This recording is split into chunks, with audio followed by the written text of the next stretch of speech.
USPAP, page 170 continued. Advisory opinion 36. Illustrations. Number 1. A homeowner calls an appraiser and asks for an appraisal of the owner's home. The owner wants to determine how much equity is in the property.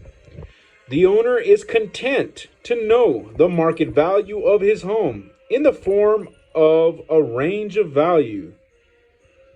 He does not want to pay for a written report or the time involved in a property inspection.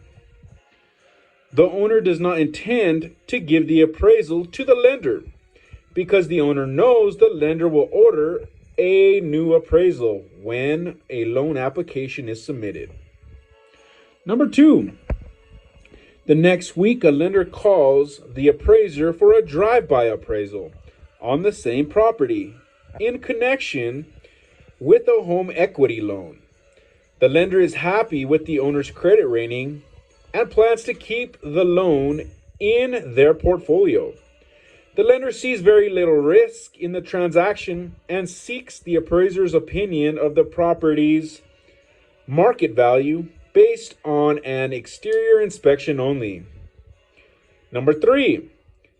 Several months later, an attorney for the wife asks the appraiser for an appraisal on the same property because the owners are getting a divorce. The attorney needs the appraiser to conduct a thorough inspection of the home and to provide an in-depth study of the sales of comparable homes in the market area, making sure to verify the sales information with the buyers, real estate agents, and the county recorder's office. The attorney wants the appraiser's report to contain a complete and exhaustive description of the subject property, the comparable sales, and of the analysis leading to the appraiser's opinion. What is the impact of the different intended users on the scope of work in the 3 assignments?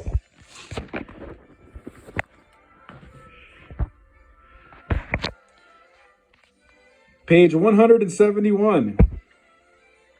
In the first assignment, the client was the only intended user.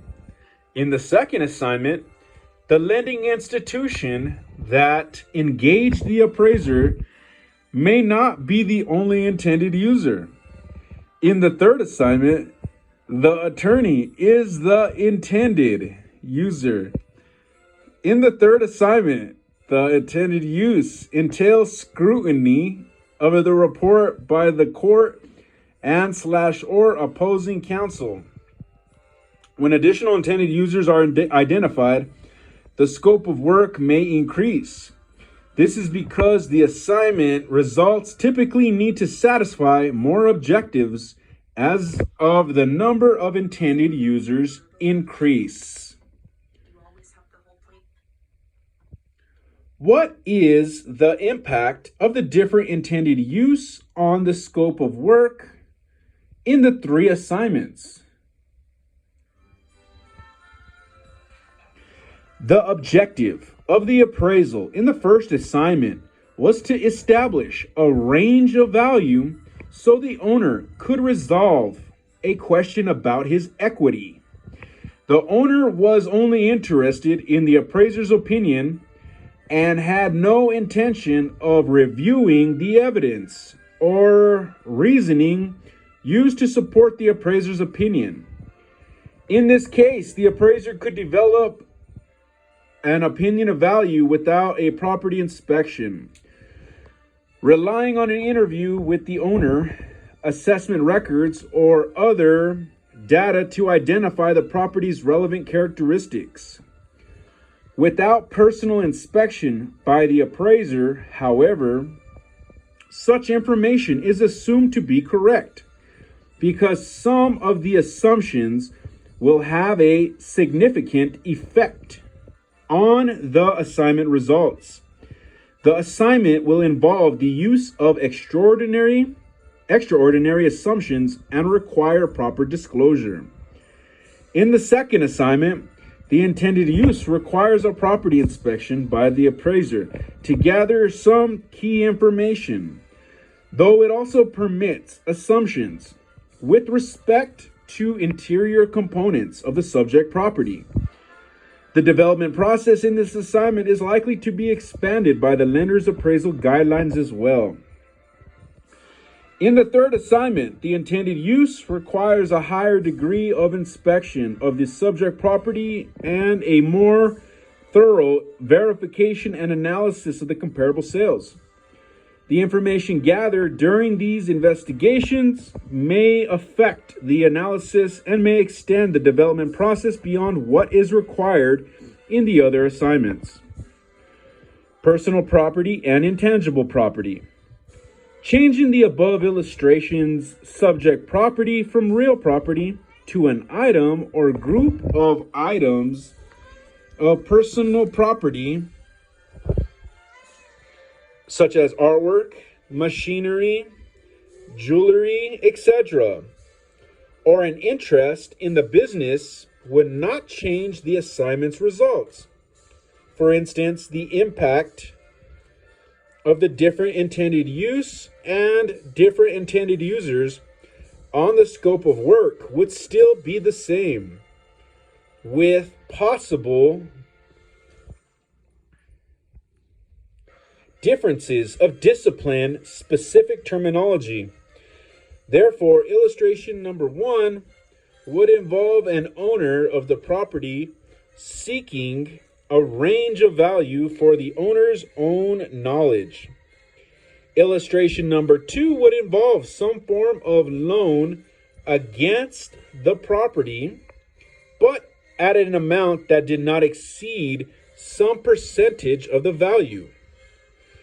Illustration number 3 would involve a lawsuit in which the value of the property or the value of the owner's interest in the business is an important issue. Illustration conclusions. There are 2 important points to be made here. First, the needs of the clients and other intended users established the type of information and analysis required in the development and reporting process. Second, the intended use provided the context for the depth of the analysis required in the development and the level of detail required in reporting. Summary. An appraiser must identify the client and other intended users as part of the process of identifying the intended use of an appraisal or appraisal review report based on communication with the client. Identification of the intended use and intended users are necessary steps in determining appropriate scope of work. Whether or not assignment results are credible is measured in the context of the intended use of the opinions and conclusions. An appraiser should use care when identifying the client to avoid violations of the confidentiality section of the ethics rule. The appraiser's obligations to the client are established in the course of considering and accepting an engagement. The appraiser's obligation to intended users other than the client is limited to addressing their requirements as identified by the appraiser at the time of the assignment. Appraisers can avoid misleading parties in possession of a report by clearly identifying the intended use and any intended users in the report and stating that other uses and/or users are not intended, except when specifically requested not to do so as part of the agreement with the client. An appraiser must disclose the identity of the client in the report. If the client's identity is withheld from a report, the appraiser must, number 1, document the identity of the client in the work file. And number 2, provide a notice in the appraisal report that the identity of the client has been omitted in accordance with the client's request. The report must state the intended use of the appraisal or appraisal review and must state the identity of the intended users by name or type.